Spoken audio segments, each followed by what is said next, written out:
New study shows 2022 had greatest number of anti-drag attacks in history. Protests of drag performances, particularly drag story hour events, have increased sharply across the U.S., even in New York City, the birthplace of the modern LGBTQ+ rights movement. Is not immune to the surge of anti-drag protests that has swept across the U.S. this year. In December 2022, there have been at least 2 such protests in the NYC. The latest occurred outside a public library in the borough of Queens, where a drag story hour event for children was scheduled. Shekar Krishnan, a New York City council member who represents parts of the borough, estimated there were 500 protesters, with counter-protesters far outnumbering their anti-drag counterparts. Last year, the LGBTQ+ media advocacy group, GLAAD, issued a report stating that there had been more than 140 incidents of anti-LGBTQ+ protests and threats targeting drag events across 47 states in 2022, with Texas, North Carolina, and Illinois reporting the most such protests. Some of the protests the organization found had been organized by white nationalist groups, including the Proud Boys, who in some cases have shown up to drag story hour events armed. The Crowd Counting Consortium, a public interest and scholarly project that documents crowds and contention in the U.S., found a sharp increase in the number of anti-LGBTQ+ demonstrations across the U.S. over the past 2 years. This is terrifying for someone like me who I have left my boy job and now this is what I do full time. I also work at our house. So as you know, there has been events that we've had some pressure on us.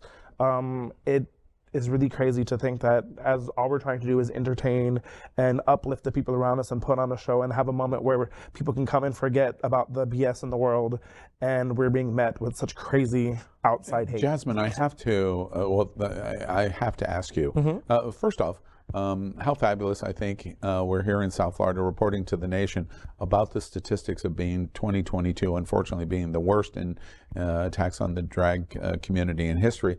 And the person that tells that story, reports that story as a drag queen. I think that's fabulous. But specifically for you, especially as a bearded drag queen, you're a very specialized look. With what we have seen in the increase in 2022, are you fearful for your own safety? How do you process what we're watching around the country?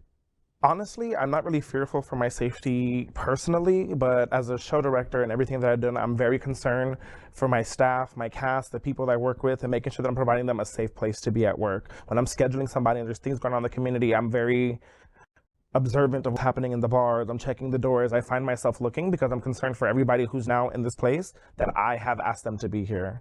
I find that now it wasn't ever a thought, and now in the back of my mind, I'm always like, are my girls okay? Am I doing everything we can? Is there anything that we can do differently to protect our community? And I don't think we've ever had to think that way, not for a long time at least, but it's definitely a concern now. You know, the challenge I see is the city that I was born in, New York City, which is known as, you know, the modern movement for the LGBTQ+ movement. You know, the fact that we've had a merge of these type of protests against our community is just, it's really shameful. But what gives us a glimmer of hope, I think just a small glimmer of hope, is the fact that there are counter-protests, right? And in your story, when you reported, Jasmine, the fact that the counter-protests outnumber the protesters, right? So that is the glimmer of hope that we have, that there are people out there that are still standing with us, with our community, and will not tolerate this emergence of protests that we're seeing against us. So I have some hope, and it's amazing that you're reporting on this story.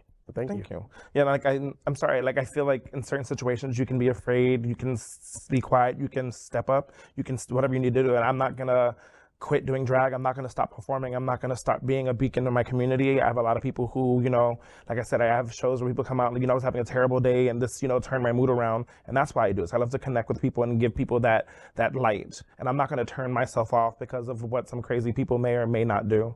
I'm going to continue to show up. I'm going to continue to be a voice. And I'm going to continue to do what I do. And I'm sorry. No, it's nice. Yeah, I also feel obligated to ask from the standpoint of, from from your seat and the attack that is specifically, this is a broad LGBTQ community attack. It's not just on drag queens. Drag queens are being attacked just like students are in schools for a specific purpose. But what do you think is going to come from this? If you were going to look at the Jasmine Price crystal ball, which is probably pretty good, where do you think all of this is going?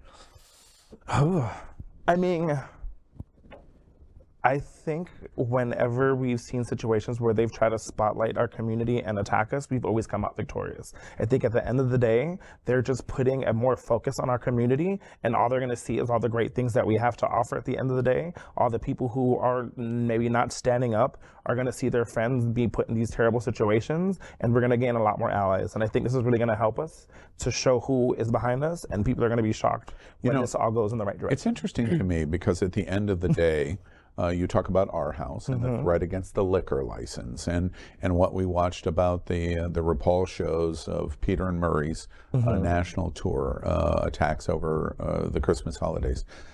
Children being present at a drag show is not illegal.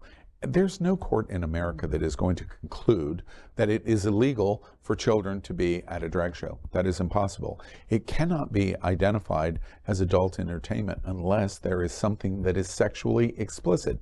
Being a woman in drag as a male is not sexually explicit. Otherwise, tomorrow, the state of Florida and the state of Texas would close all of our Hooters. It is not illegal. And so we're going to break through the ridiculousness of what we're watching. It's just a question of how we go about continuing to implement the fight. I really want to say, and I don't want to have to say it, but I think I have to say it, is that we can't succumb to their level. That if they're going to be attacking us, killing people, lighting cars on fire, we can't drop down to their level. We have to shine hope. You need to continue to inspire. We need to continue showing up and going out, but not drop to what they're doing.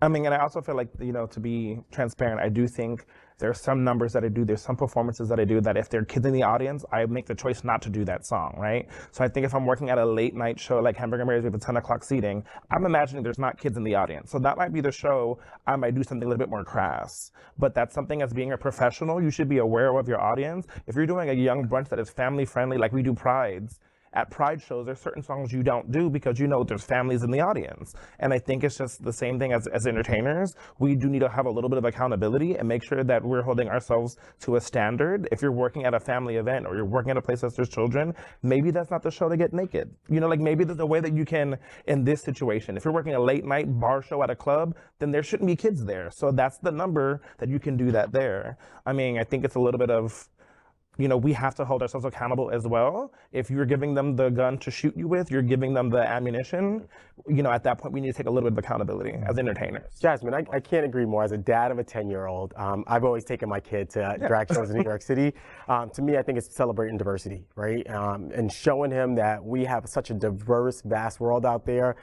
We have people of all types, sizes, colors, backgrounds, that it's important just to show him that diversity. And my 10-year-old son is the most openest kid in the world. He loves everybody. He's so much more cultured for it. He's so much more learned. I mean, this is like a spectacular young person, and I think part of it is me showing him the diversity of the world. He is, one summer, his camp counselor said to me, they said, "Where did you get this kid from?" I said, what do you mean? He says, I ordered him. Yeah, that's right. That was on time.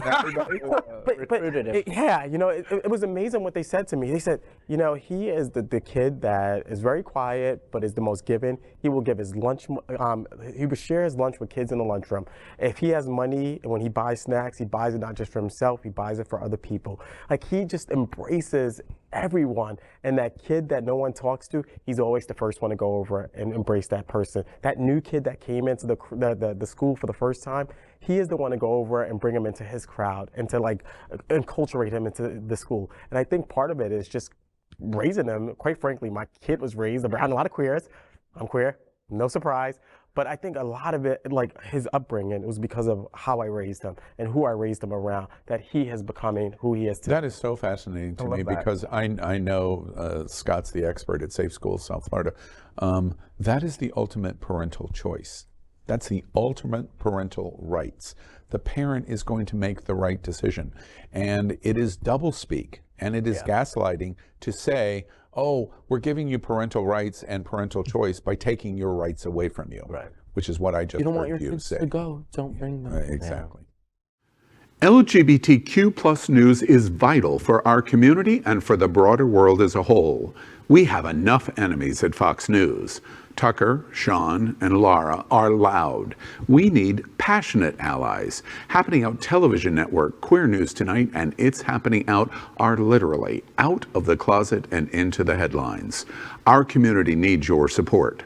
Like this broadcast and subscribe now to ensure the growth of the entire LGBTQ plus community.